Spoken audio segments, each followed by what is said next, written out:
All right, guys, what's up? I'm back. Mental Monday. Usually I'd go live. I wanted to edit these because I have my new book, Extreme Balance, coming out. So this has been a thought in my brain for quite a while. I'm actually going to talk about the chapter. I'll post this graphic on chapter 9. But this was the first thing that made me think this way. So chapter 9 is prepare for everything and expect the unexpected. So this book, the whole premise is that there's this dichotomy of mindsets where they're oppositional. And I feel like all other sports psych books tell you how to think, but they very rarely talk about the oppositional mindsets, right? Because there's some of these things like this one, they don't work together, they work against each other. And so usually it's either I'm this or I'm this. So I was doing an interview with Joe DeCina maybe like 2 years ago now, and I mentioned this thought process. I mentioned this idea, this sports psych idea that I didn't really think anyone had written about yet. And when we got done with the podcast, he hit me up and he said, "Hey, well, would you like to write the book?" And I said, "Man, I've been trying to write this book. I just suck at writing." So Joe connected me with David Sachs, PhD, right here. And David was awesome to work with. Great dude, very smart. Saw the idea right away, saw the subject matter, and then David and I really worked together and built this sucker out. And so it's coming out September 3rd. So let's get to chapter 9, tell you some stories about how I started coming to this thought process. So chapter 9, prepare for everything and expect the unexpected. So in wrestling, all sports, we have some people who prepare so well, it's almost borderline OCD, right? They're going to bed exactly at 10 p.m. every single night. They're waking up exactly 6 a.m. They're eating all the right foods. For a sport like wrestling, their weight is on point at all times. They work really hard in practice. They are just totally on point, very neurotic about their training, which is generally a positive thing, actually. But these people frequently struggle when something goes wrong. And listen, if we're in sport, something's going to go wrong at some point, right? It's going to be an injury, you're sick, your weight cut goes wrong, the travel's bad, your opponent gets a takedown you didn't think he was going, right? Something is going to go wrong. It's never going to be perfect, ever, okay?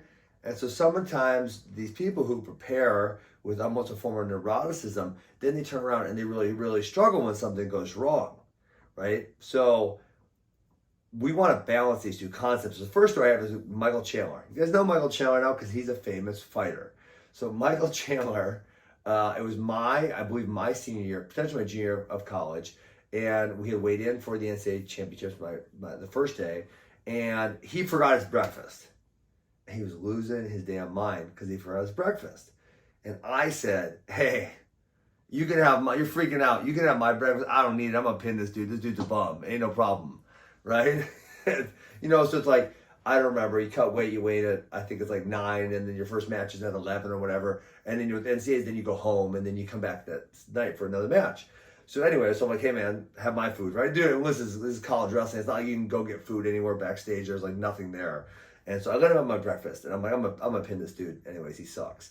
So I went out there, and within a minute, I couldn't feel my legs. Like it was like my legs were like jello, and I ended up beating the guy 9-2, but he was terrible, and I should have beat him much worse. But Mike got the win that round, so it all was well. But that made me think someone like Michael, who is he's super on point, right? Does everything correctly, but he was freaking out because he didn't have his breakfast, and so it was like, okay, are you really going to let this thing ruin all your preparation, or can you just compete? And so I decided to get my breakfast. Okay, so then the second story is someone who's on the opposite side of the spectrum. Someone who never, and I'm not going to tell you his name because I don't want to say I'm crapping on him right now, but I'm not speaking to his best attributes.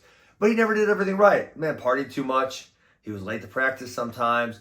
He would do the yo-yo and weight where he would eat way too much food and get really big and then have to cut back down to weight.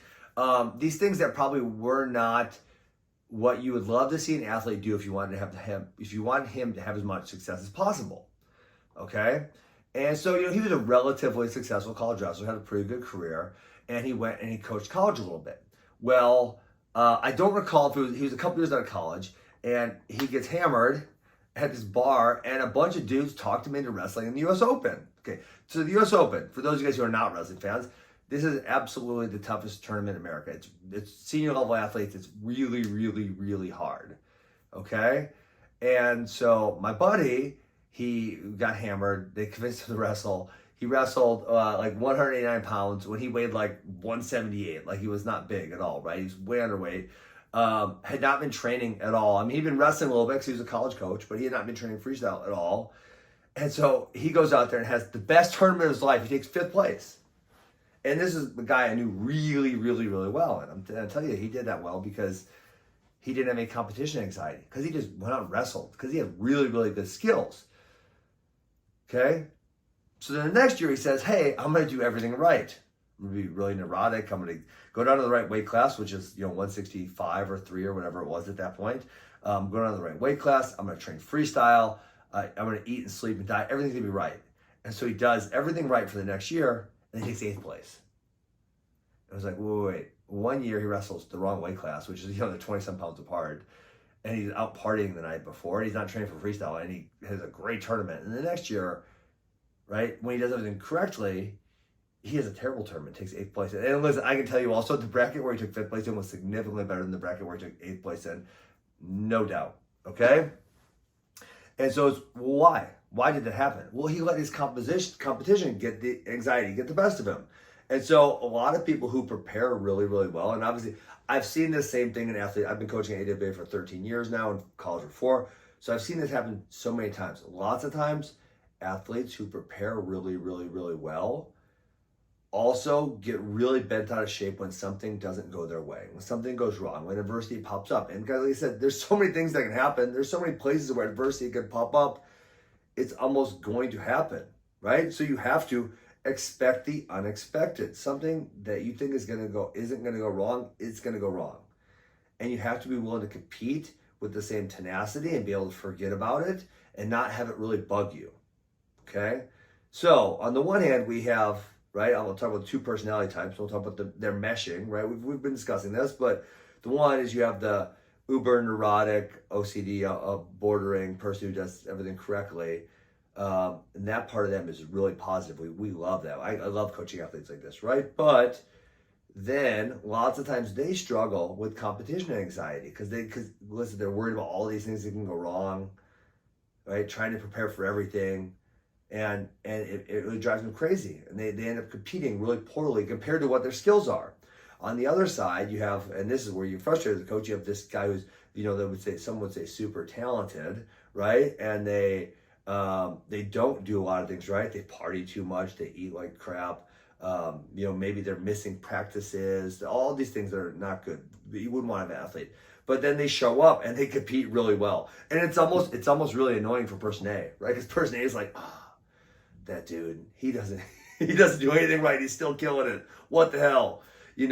But the reason they're killing it is because they are free from competition anxiety. They're not worried about going things wrong because they're not worried about chaos, because their life is chaos, in fact, right? They're not really concerned about it. That's what happens every day. Some shit goes wrong because I don't do anything right.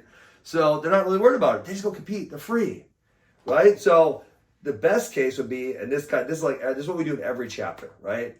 In every chapter we say, okay, what's the positive on this side and what's the positive on this side? And there'll be a graph. You're probably seeing a graphic right now. I'm not editing this video, but you're probably seeing a graphic right now. Pros, cons of each side, when to use them. Okay, so each chapter goes through. So ideally what we would do to make our best athlete is that we take the athlete who does everything correctly, almost neurotic, and then you take the athlete who has no competition anxiety and just can compete as hard as they can and compete totally free, despite whatever going wrong. And you mesh those together.